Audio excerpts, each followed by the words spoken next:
اللهم احفظ المسجد الأقصى من اليهود الحاقدين. اللهم أعد المسجد الأقصى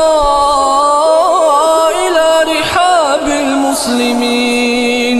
اللهم وطهر المسجد الأقصى من اليهود الغاصبين. اللهم عليك بهم فإنهم لا يعجزونك يا قوي يا متين. اللهم منزل الكتاب مجري السحاب